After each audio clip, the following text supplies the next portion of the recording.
Now it's Pinarello Q36.5, one of their riders going a little bit too deep at the front by the looks of it, and they have got Moschetti ready. NSN choose to follow that. Biniam Girmay sitting third wheel of those NSN riders, right in the middle of the shot there. Final 2 kilometres now in the Clasica de Almeria.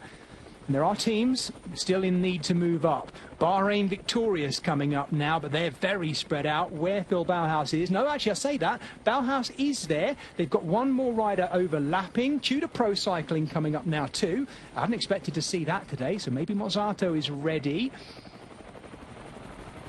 Can't quite see who the last of their riders is, but it is the Swiss team of Tudor Pro Cycling, who now get themselves organised on front. There's Marco Haller, the former Austrian road race champion, right in the middle. And at the moment, though, they've kind of fed in front of Pinarello Q36.5, and Moschetti will be loving this. There's all sorts of bulking going on in the middle. We do not need any more crashes in a race that's seen, what, 4 or 5 quite nasty-looking crashes late on in this race.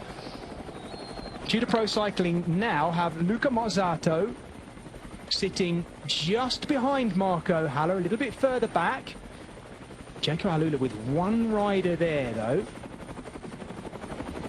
Mateusz Govacar is the Bahrain victorious rider. Now, Govacar might be left to handle things by himself here. Here go NSN Cycling. They've got... Yep, Biniam Girmay is being... Oh, there's riders absolutely bulking to try and get on the back wheel of Biniam Girmay, and he has Arnaud Delis on his wheel. This is a great lead out by NSN Cycling. They're doing the last little bit. Louis Aski comes now as well. Fretan being brought up by Cofidis right in the middle. It is Louis Aski who'll lead into this final corner. They've still got 3 riders ahead of Biniam Girmay. The Eritrean rocket is ready to launch. Can they do it?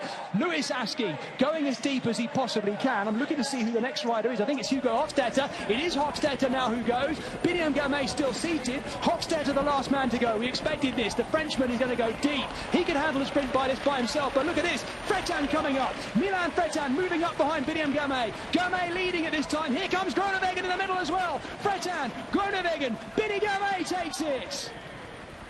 A second win this season for the Eritrean superstar. NSN Cycling get the win. They're on the radios already celebrating. Where on earth did Milan Fretan come from? The Cofidis jersey came bursting through.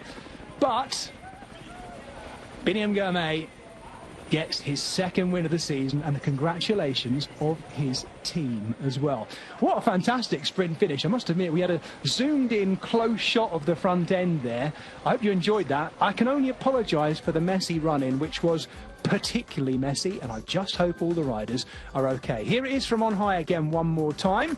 First time seeing this back, of course. Biniam Girmay, a real fight for the riders to get onto his wheel. I think it was Mateusz Govacar trying to follow the Eritrean, and Arnaud Delis looking good, but not having the full support of his team around him. He's looked across, seen his own teammate back there. That was Joshua Giddings, I think, moving up. Look at the speed of Milan Fretan. Last year's winner for Cofidis comes right up alongside the hip of Biniam Girmay, gets through the gap, so there's no excuse there.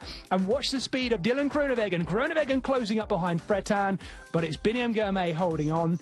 And it might just have been Matteo Moschetti dipping for third. There's Moschetti in the middle in the dark bluey green, just coming into the slipstream of Milan Fretan, but Biniam Girmay, the Eritrean superstar for the newly revamped NSN cycling team, gets his second win of the season.